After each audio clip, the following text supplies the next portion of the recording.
How are you guys doing? The last time we saw you on TV, it wasn't going in your favor. Things are going a little better. Thankfully, due to the power of healing and the ice bath, cold plunges, they've helped me make a miraculous, you know, return and repair. We're very upset, especially myself, with Nick Nemeth and also Ryan Nemeth. So obviously that was a premeditated attack, and it was something they had been planning for a little bit, and they're definitely going to have to deal with the wrath of the Hardys. I know you're a big cold plunge guy, or at least you're becoming one. What kind of benefits does that have? Because I know, like, I've seen videos of wrestlers, and it's usually like at the start of getting into it. Like, I know Stone Cold was another guy that, kind of showed his journey into being a cold plunger. So, what kind of benefits does that have? For me, I mean, Jeff actually introduced it to me, so I'm gonna let him answer first. But I have a lot specifically it does for me. But Jeff introduced me. He's been doing it for how long now? Yeah, for me, like I'm about 2.5 years in now, and I still haven't got used to it. Like I still have to make myself get into it every morning. And I think that's what I love about it, the whole mental war within yourself, as far as just making yourself get in there. And then when it's over, I'm like ready to conquer the day. But yeah, I always had a thing about cold water before I started. I was like, man, I've got this fear about cold water, like my heart's gonna stop if I get into this freezing cold water. But now that I've gotten used to it, man. Just it's helped me with everything, joints, even like anxiety, depression type stuff with your mind. It's helped me overall. Yeah, the first and foremost, the one thing I can tell you, if I am beat up, and especially this last week, we wrestled 4 times over the course of 5 days, which we haven't done that in quite a while. Mhm. That was pretty taxing for us. And they were all pretty intense matches. It was starting with the Fraxia match, led into a shot with Fourth Row, West Side Guns promotion in Austin, Texas. And we weren't sleeping this week. We were sleeping 3.5, 4 hours a night, whatever. And then we were in the cage match. Jeff was in a full-fledged ladder match with Moose, and then the next night we had a street fight with the Colognes. So it was definitely tough. But I know if I'm getting in that cold plunge, it's going to make my body better. Just Mhm. the fact that it is so good for inflammation, it brings the swelling of your body down, the swelling of your joints, and even like my hips and my lower back, they move better after all the damage I've done and all the scar tissue in my hips from the leg drops over the years. It makes all the difference in the world, and it also does the thing whenever you're in a cold plunge. It kind of traumatizes your liver and it releases what they call brown proteins. And brown proteins like speed up your metabolism and it makes it burn even more fast. So Mhm. it's a great thing for us to do first thing in the morning before cardio, before working out, because it like super excels our metabolism, and that's very beneficial at our age, having a better metabolism. I think kind of it's shown in a lot of our physical performances recently. Yeah. And TNA made an announcement a couple days ago. You guys were two of the names that weren't cleared to wrestle. Some of the injuries coming out of that match, as you mentioned. Any update on when we'll see you in the ring again? You'll see us back in the ring in 2 weeks. They can keep us out for 2 weeks, but by the time the next Impact rolls around, we have a comment that they will release. It might be a digital a digital post, social media post, but we do make a comment this week. You'll see about the whole Nemeth scenario, and it's pretty strong. It's very much from the heart, and we're very serious in our tone. And then I think the following week after that, we're clear to be back at Impact. So you'll see us on the program, and then you'll see us wrestling from there out. It's been interesting to see, Nick, I think people forget how good of a heel he can be because he's been an ambassador for TNA when he was the world champion. It was all about like, taking the company to new heights and stuff like that. And you get behind him and then, you kind of forget like how good at his job he is. And then Ryan, this is a new opportunity for him. Obviously, it's at your guys' expense, but it's going to be interesting to kind of see a brothers versus brother feud if it's the simplest way to look at it. And actually, Blood Brothers, on top of it, not like, not Not like the half-assed. Dudleys. Yeah, not like the Yeah. Dudleys, not like Well, Undertaker, not like Edge and Christian. yeah, But it is going to be neat, and it is something I think we're looking forward to. Something that is pretty interesting, and I think this is going to play into it. And once again, Jeff doesn't even think this way, and he wouldn't. But I'm going to put this out there too. I think Nick was really proud of the work he did in TNA. Whenever he came and joined TNA, it started getting some momentum. He became the champion.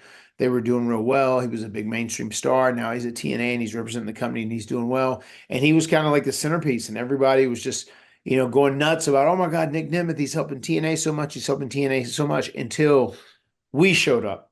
And then I think once the Hardy Boys were there, kind of, Nick became secondary to us. And like, oh my God, the Hardys are in TNA. Look, they're helping TNA. They're getting record houses, record gates, and da da da. Da. And I think he felt shunned from some of that, maybe, just some of that publicity. And that's nothing that, we intentionally did or whatnot. But the biggest thing was his brother, which is a very interesting character. I've had a very on and off relationship with him, Hmm. been with him in another promotion. And he's a strange cat. He's a real weird cat. But it's interesting because everybody on the team, myself and Joe Hendry were assembling, didn't trust Ryan. So that's why he wasn't on the team. And I think because that was kind of aired publicly on a FaceTime call we had, and Nick had promised his brother he would get him on the team, and we chose Leon Slater. And Leon Slater's our guy. Like we're Oh, yeah. huge subscribers to Hmm. Leon Slater. We think he's got an unbelievable future in TNA. So we chose him instead. And I just think between those two events, us kind of stealing Nick Nemeth's thunder in some capacity when it came to repping TNA, and then also us not being so open to his very strange brother, that's the reason I think he made this move. But at the end of the day, he's going to regret this. I promise. Yeah, and people think I'm a little strange. Oh my God, this cat, he is a different being. It was so strange to watch that footage back of the attack in the cage. And so yeah, a brother feud is gonna be its own already. Do you guys see Leon Slater being somebody that you can take under your wing, kind of like how Matt, you aligned yourself with Private Party? Like we've talked about this before too, like when they won the tag team titles, and it was talking about like how Matt still has our back and he gives us advice and all this different stuff. Like, do you see that with Leon? I do, and I think Jeff does as well For because sure. Jeff has even more vested interest in Leon. I think because Jeff was Leon's favorite wrestler growing up, right? That his whole Swanton 450 that he does, is kind of like an homage to Jeff. Leon is a great guy. He's 20 years old.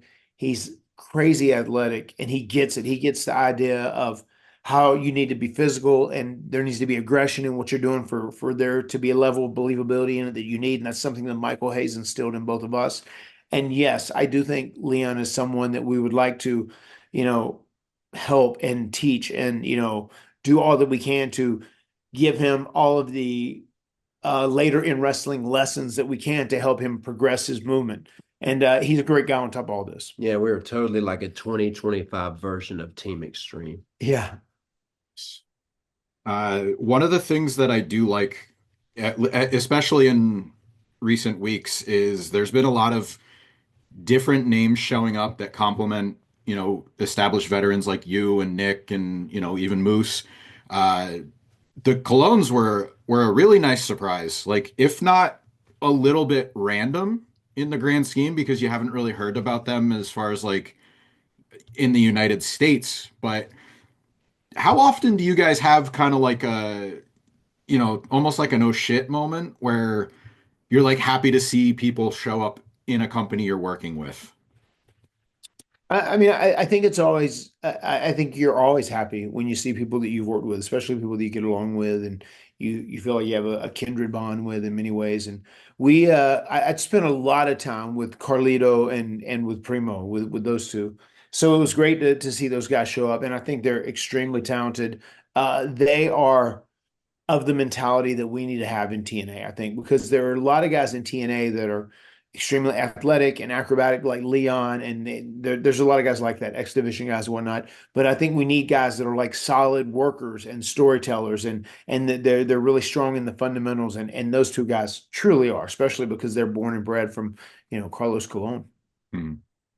Yeah, it was cool to see them show up, and I don't want to say didn't get a chance before because they did have a platform in WWE, but I think this kind of highlights that anything can happen mentality in wrestling, especially, not only them coming just to TNA, but, look at the WWE and TNA relationship. Like we saw you guys cross over. You're talking about challenging for NXT titles, and then you just defended your titles against an NXT team. So it's like every week you don't really know what's going to happen, even if there's a spoiler out there or if there's a match that you want, like you still don't know what's going to happen until it's on TV. Yeah, but pro wrestling is at its best when it is unpredictable, and the unpredictability that comes along with the TNA, WWE slash NXT working agreement is off the charts. It's been so good. I mean, just the match between Obafemi and Moose. I mean, who would have expected to see that? So that was just such a cool moment, such a cool match. Us versus Fraxium. We love that, man. New York City, thank you so much. They were so great to us. They treated us so good, and we had a blast. Fraxium is just an off the charts talented team as well. Uh, Jeff, I know you said you've always kind of had this match with CM Punk in your mind, going back to it. I don't know if you saw it, but he actually kind of responded to what you said, or not, not one. Oh, okay. So I guess you saw it.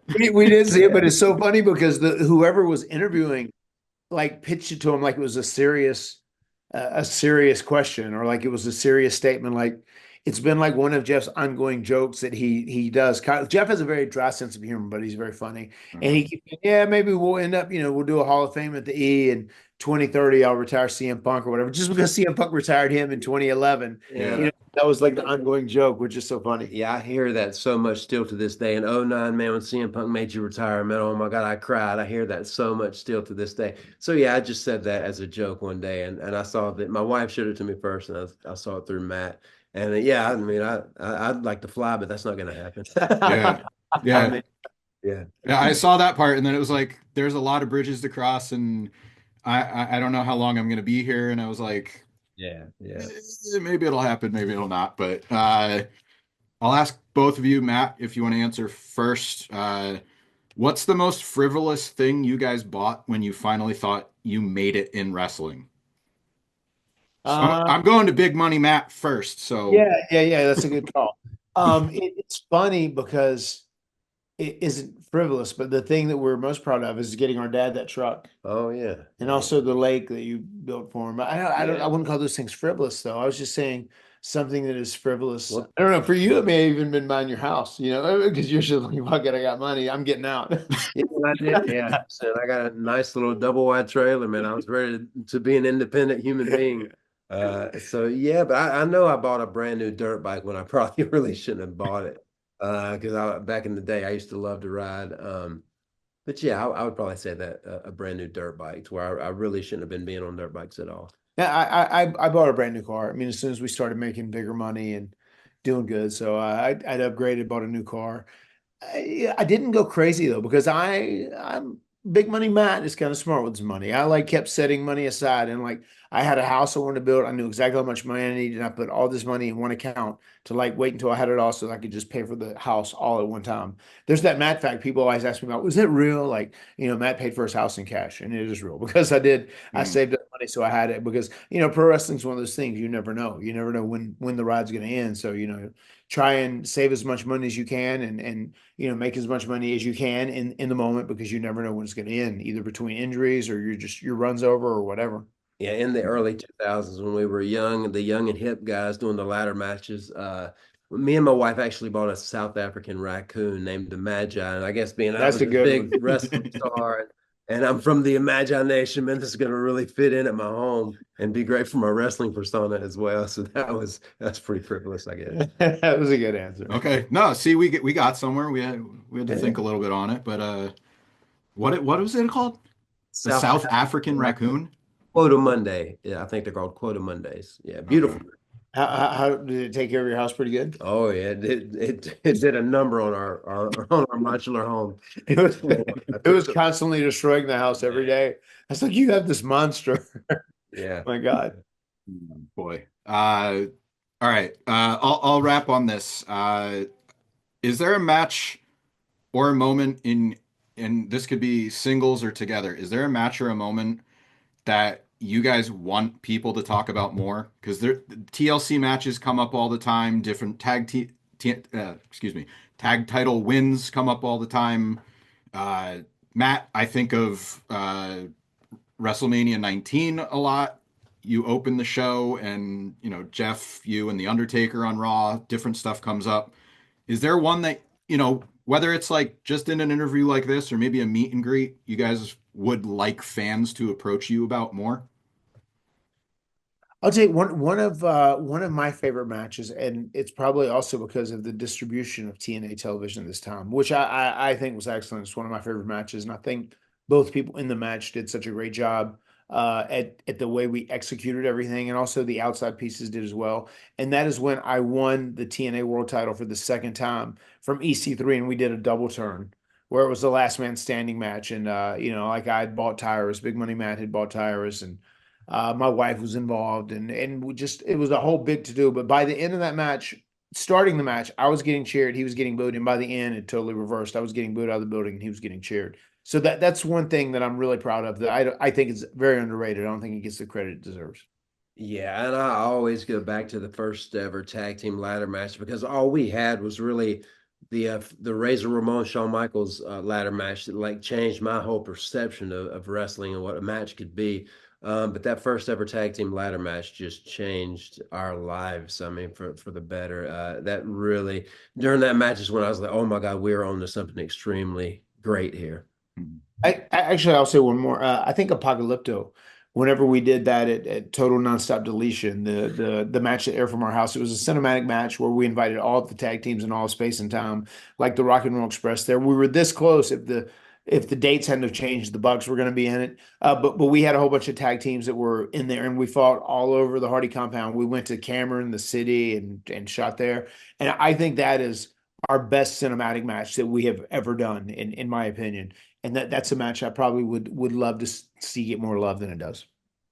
All right. You guys are going to be in St. Joseph, Missouri, March 28th and 29th. If I have this correct, Matt, you've never actually wrestled for TNA in Missouri, and Jeff hasn't wrestled there since September 2013. So a little bit of a homecoming for you guys.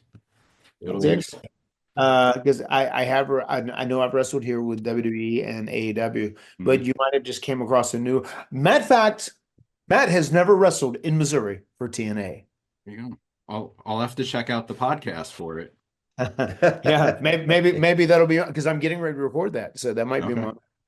Tell John I said hello. I I haven't will. I haven't seen him in a while. But you guys, thanks for your time and best of luck. And I don't know what your plans are, but hopefully I'll see you in Las Vegas from Unbreakable too. Yeah, Cool, man. we'll Thank definitely you. be in Las Vegas, Bill. Thank you.